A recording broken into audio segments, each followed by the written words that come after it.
Today we're going to talk about how to do a great client consultation and 5 methods you should use that will help give you success with your clientele. A good consultation should last between 15 to 30 minutes.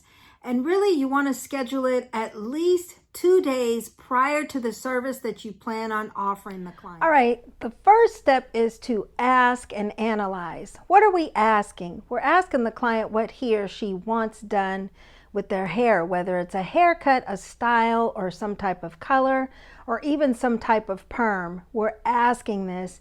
We're analyzing their hair, the condition of their hair, what may have been on it prior to coming to you as a stylist. But also in this portion, we're having them fill out some type of intake form, as your textbook says, or a consultation form. And also within that consultation form, there may include a record card, we used to call it while we're in school. Record card just shows the formulations you may have used prior on this client, or if they're a first-time client, you may want to write down any formulations you use for their perms or for their colors or highlights. Step number 2 is assessment. So what are we assessing? I would suggest after this video you watch my short video, Principles of Hair Design, because it all ties into this. You're assessing your client's overall look, their style, their personality. So in other words, if someone's personality is not dramatic, and it depends on where they work as well, you wouldn't do a fiery red color on their hair. Most likely they wouldn't like that. They would want something a little more subtle if they're working in a law firm, because some places don't allow you to have dramatic colors. And so if they're a little bit shy, more reserved, most likely they're not going to want a hairstyle or some type of color that reflects the opposite. So all these things we're assessing. So remember the first step, we asked what they wanted. We analyzed their hair if it's even in condition to get what they want. Now we're assessing their overall face shape, body shape, style of dress. All these things you want to look at in step number 2, which is assessment. The third step is what we call reflective listening. So it's almost like speaking into a mirror and then it bounces back to what you just said. In other words, whatever your client is telling you that he or she wants, you're listening, you're not trying to talk over them, and then in your own words, you are speaking back to them what you heard them say. What I hear you saying is you want 10 inches cut off. Is that correct? I literally just said, I only want a trim. Please, just a trim. All right, the fourth step, why does that seem so hard to say? The fourth step is agreement and performance. Now in this portion, because you've analyzed, you've assessed, you've done your reflective listening, in this portion, you are coming to an agreement. And there's one thing I forgot to bring up. It's called having tact. Tact is a word that's listed in all the textbooks, but what it means is you're being truthful with your client, but being nice and truthful about it. You're not being rude. So you wouldn't tell someone they have a fat face and that's why that haircut wouldn't look good on them. Or you would look washed out if you got this color. There has to be a certain professionalism that's obtained while you're speaking to your client, and you don't have to be rude about it.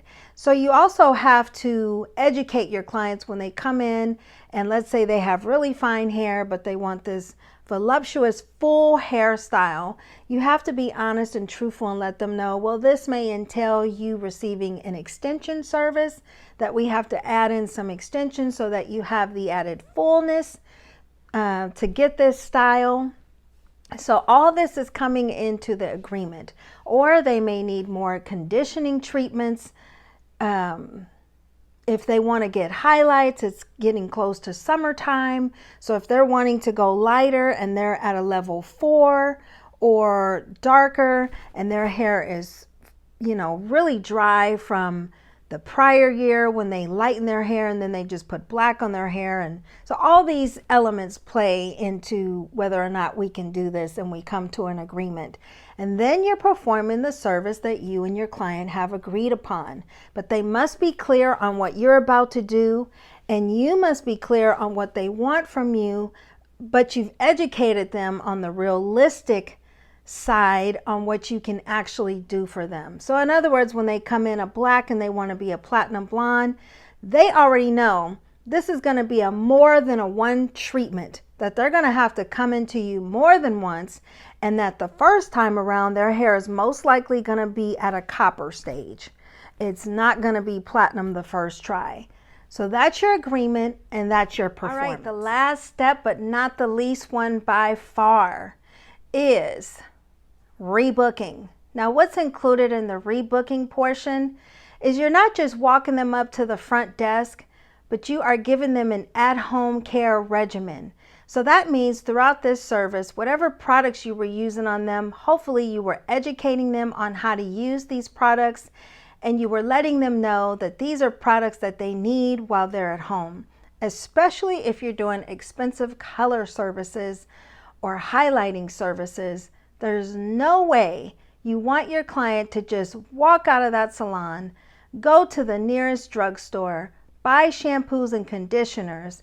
Now their hair is fried, their hair is turning a different color, and it's breaking off, because that's your reputation on the line. And just remember, the first thing they're going to say, so-and-so did my hair, and ever since I've had my hair done, it's been breaking off. And kind of that is our fault, because we did not educate them and give them an at-home care regimen for their hair or their skin or their nails. So just remember, this may be one of the most important steps, because retail is 40% of your business.